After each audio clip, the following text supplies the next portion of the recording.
guys, my name is Katira Jackson, and I will be discussing team leadership today. Um, First, I want to define what a team is. Teams have a team is having someone will have someone that leads, they give direction, and they assign tasks. The type of teams are departmental team, the healthcare team, leadership team, and a special purpose team. Specifically, leadership teams, they are people in upper management who approve policy, report successes, and discuss issues. An example of a team is classroom. You could say like students that work in teams that is considered a team. Different organizations are considered specific teams, like healthcare organizations, they're considered a team.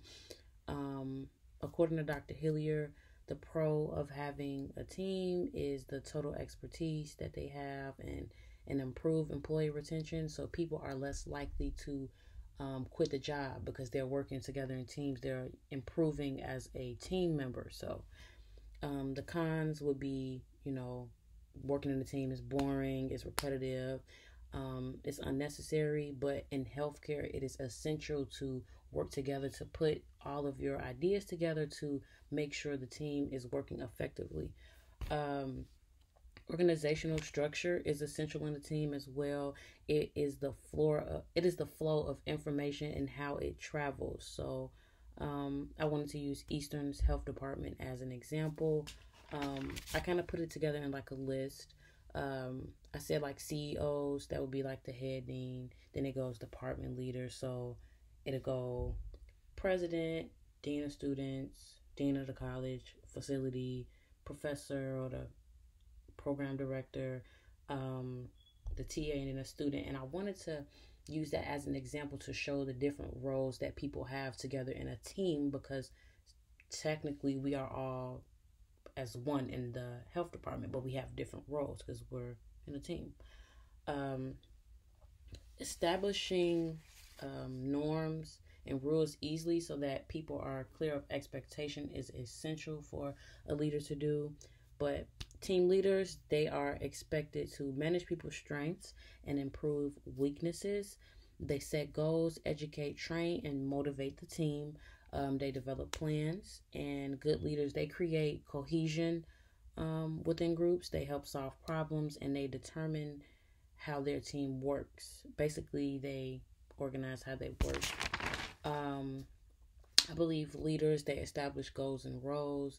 They manage work processes as well, and they establish the rules and the norms early on so that people are clear of expectations, because later down the line it could be, oh, I didn't understand this, and they probably be like, oh, why didn't we discuss that beforehand or at first. But the article that I decided to discuss was an article on Thomas Green. I think his experience with being in a team was life changing for him. It was extremely realistic. Like, I could see how everything played out in his position. So just like to sum it up, Thomas Green, he received his bachelor's in economics. He received a position as an account executive, and he was promoted to a position of a senior market specialist. Other senior market specialists were in their 40s at the time, and he was 28, making 125,000 a year, with a 50% increase in what he was previously making when he was an account executive. Um, he was responsible for establishing sales goals. He was evaluating new business opportunities and identifying industry trends. And as a leader, that's basically, you establish the goals, you evaluate opportunities, and you identify trends that happens in your team. So Frank Davis, his supervisor, he received a bachelor's in history. He received position as an account executive, market specialist, senior market specialist, and he worked as a sales representative. Um, as a 17-year-old veteran of the company, the company name was Dynamic Displays. The same company that Thomas Green worked for, Frank Davis felt as if he was superior over Thomas Green, and he was, but his experience and his education didn't match what Thomas had to offer. As you know, as a recruiter, one would pick Thomas Green over Frank Davis because Thomas Green has the essentials. Um, Frank Davis was his supervisor at the time and was unsure of Thomas Green's abilities and was upset that he was not able to choose his own successor. He was upset with how he was able to move so fast you know, in the workplace. He came in like March and left. He came in as an account executive in March, and by September he was promoted to the senior position. So that gave people like Frank Davis, um, and it brought animosity in the workplace because Frank Davis was not, he just was not feeling Thomas Green coming in and taking a position and just moving up so fast. And I know that, he probably took, as a 17-year-old veteran, he took time to move up. So that could be disturbing for him. And after two performance reviews and the email exchanges, Thomas Green and Frank Davis, they were going back and forth. After Thomas knew that this man is really criticizing my work and critiquing everything that I have to do and say, it became frustrating for Thomas. And after the two performance reviews, they came to the decision he was gonna stay with the company. But I felt like this was a great article because it kind of focuses on how working in a team didn't work out for Thomas. Micromanaging a team member is not good for the workplace, in my opinion. Well, it's not good for the workplace in general. This article is a prime example of that, of negative team leadership. Thomas Green is a leader, and him and his boss didn't connect due to him being a micromanager.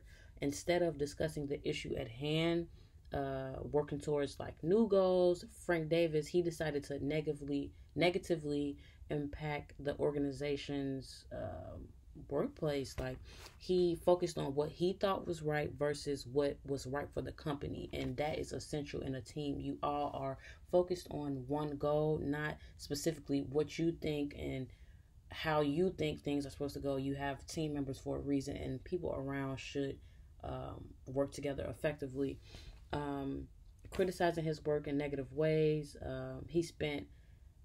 Frank Davis, he was criticizing his work in a negative way. He spent valuable work time, 2 hours, I read in the article, picking apart from Thomas's work style, which was an issue for me because it was something that really stood out to me, because spending work time trying to critique another team member is just not, it's not right.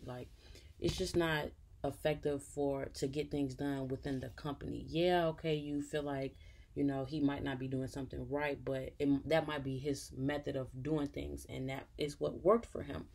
A successful team set norms and expectations. They set goals. So when you set a goal in a team, you are focused on the same thing. You're not focused on what you feel is right or what the other person feels is right. You all collaborate together and come together to put together ideas on what you all think is best. And when I say expectations, when a successful team sets norms and expectations, everyone knows how to behave and what to expect. When you set the standard high at first, it takes away from confusion later on down the line.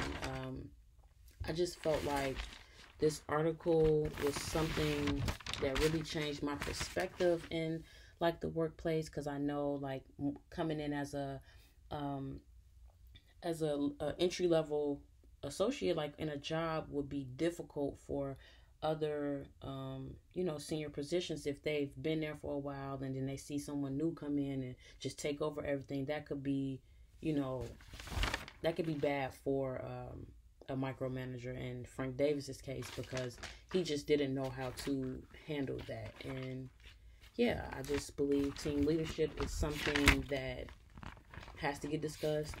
If you set the goals first and just do everything accordingly first, if you make sure everything is right, then you shouldn't have any problems. And yeah, thank you.